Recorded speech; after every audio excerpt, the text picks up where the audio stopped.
नमस्कार, मी मनीषा जयप्रकाश। आपण पाहत आहात लोकसंदेश न्यूज। पाहूया आजच्या सविस्तर घडामोडी। शिमगा अर्थात होळी। शिमगा आणि कोकणातील लोकांचं या सणाशी एक वेगळंच नातं आहे। एक वेगळंच नातं जोडलं गेलंय, नाही का? गौरी गणपतीच्या सणानंतर एक महत्त्वाचा सण म्हणून ग्रामीण भागात वैशिष्ट्यपूर्ण मानला जाणारा हा आपला शिमगा। तितक्या श्रद्धा भक्तीनं या सणाची वाट प्रत्येक जण पाहत असतो।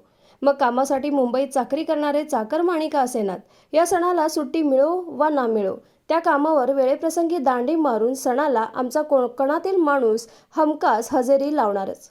कारण त्याची श्रद्धा, विश्वास या ग्रामदेवतेवर तितकीच त्याच्या रोमारोमात भिनलेली असते। असो, त्याच श्रद्धेनं देवतेच्या चरणी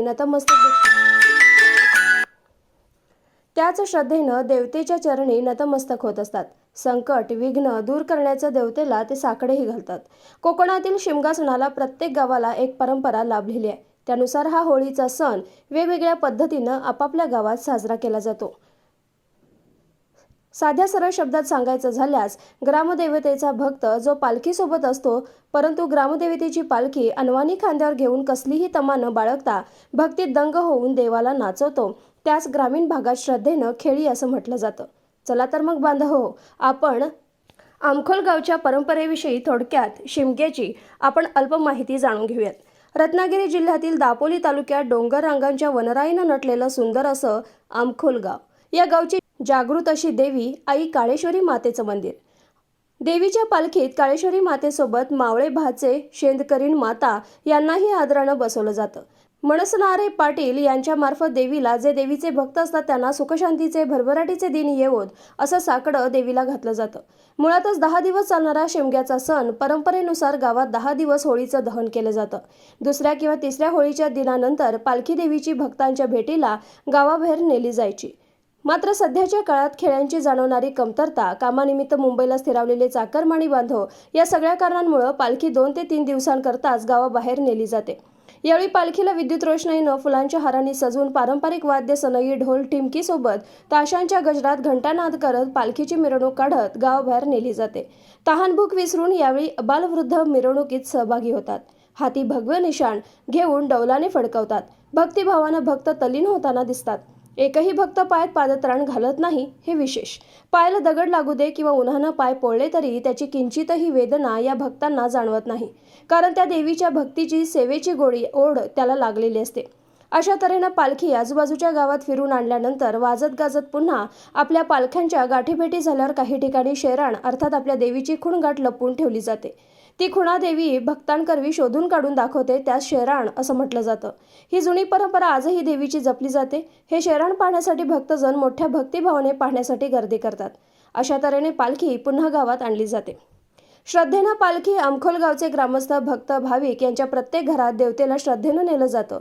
तिची पूजा अर्चा केल्यावर पाटलांकरवी देवीला साकडे घालून सदाकृपा छाया ठेवण्याची याचना केली जाते। नवस केला जातो, फेडलाही जातो। यथाशक्ती खेळांना मान आणि श्रद्धेनं त्यांनाही भंडारा प्रसाद दिला जातो।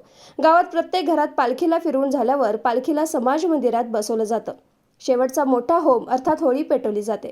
यावेळी होमासाठी लाकडे, सुकापेंडा गोळा करण्याची मजा आणि आनंद हा फक्त ग्रामीण भागातच अनुभवायला मिळतो, नाही का? मोठा होम उभा केल्यानंतर या होमाभोवती गोल फेरा घेत गावकरी शिमग्याचे फाग म्हणतात। होळीला हे दिवस आनंदाचे पुन्हा दाखवण्याची विनंती करत होळी पेटवली जाते। होळीभोवती देवीच्या पालखीलाही होळीभोवती गोल फिरवत नाचवत बोंब मारली जाते। अशा तऱ्हेने दिवस उजाडतो तो म्हणजे धुलीवंदनाचा। यावेळी गुलाल उधळत रंगपंचमी खेळली जाते। रंगात भिजून जीवनातही रंग यावा, आपापसात एकात्मता वाढीस लागावी याचा संदेश धुळवड अर्थात रंगपंचमीतून मिळतो। पालखी देवळात नेऊन देवीला मूळ जागेत स्थानापन्न होण्याचं आवाहन करून गावकऱ्यांना सुखसमृद्धीचे साकडे घातले जाते। यावेळी गुळ खोबऱ्याचा प्रसाद सर्वांना वाटून ग्रामदेवता माऊली आई काळेश्वरी मातेला वंदन करून या सोहळ्याची सांगता होते। बांधव हो, आजच्या विज्ञानवादी तंत्रज्ञानाच्या युगात कोकणातील आपल्या भोळ्या भाबड्या बांधवांनी ही परंपरा, संस्कृती जपलेली आहे। काळाच्या ओघात बदलत चाललेला निसर्ग, परिवर्तन अशा द्विधा मनस्थितीत येणाऱ्या काळातही पुढच्या नवपिढीनंही ही परंपरा कायम जपावी आणि पुढे नेण्यास आपलंही योगदान द्यावं, ही शुद्ध भावना यामागे दडलेली आहे। या साहित्य प्रपंचातून आई काळेश्वरी मातेला मनोभावे वंदन। आई तुझ्या मंदिराला शोभतो दगडाचा पाट, वाहे त्यात पाण्याचा झरा, मन मोही त्याचा थाट। पालखी तुझी सजली हार फुले रंगरंगानी, खेळी दंग झाले नामात, सदा मांगल्य नांदावे हीच मागणी. लोकसंदेशासाठी प्रतिनिधी सनी गणेश आडेकर, मुंबई.